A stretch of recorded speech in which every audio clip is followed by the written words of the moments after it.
ఆ సమయంలో ప్రియులరా, దేవుని హస్తము యెహెజ్కేలుని ఏం చేసింది అనంటే బలపరచి తన నోటి ద్వారా అద్భుతమైనటువంటి ప్రవచనాన్ని దేవుడు ప్రవచించేటట్లు దేవుడు చేశాడు. నేను బలహీనుడని నా వల్ల కాదు అని యెహెజ్కేలు అనలేదు. దేవుని హస్తము ద్వారా బలపరచబడి ఎండిపోయినటువంటి ఎముకలతో మాట్లాడుతూ ఉన్నాడు. ఎండిపోయిన ఎముకలారా, మీ మీదకి చర్మము కప్పబడును గాక, మీలో నాసిక రంధ్రంలో జీవాత్మ కలుగును గాక అని ప్రవచించగానే అప్పటి వరకు ఎండిపోయినటువంటి ఎముకలో వాటిలో నుంచి ఒక గొప్ప శబ్దం, గడగడ గడగడగడ మన గొప్ప శబ్దము ఏర్పడింది. అవన్నీ కూడా జీవించగలిగినటువంటి ఒక గొప్ప మహాసైన్యముగా మార్చబడ్డాయి. హల్లెలూయా చెప్దామందరం, హల్లెలూయా.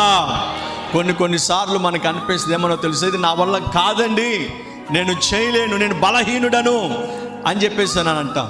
అయితే ప్రభువు ఆయన దక్షిణ హస్తము ద్వారా మనల్ని బలపరచి మన ద్వారా అద్భుతమైన కార్యాలు ఆయన జరిగించుకుంటారు. ఇది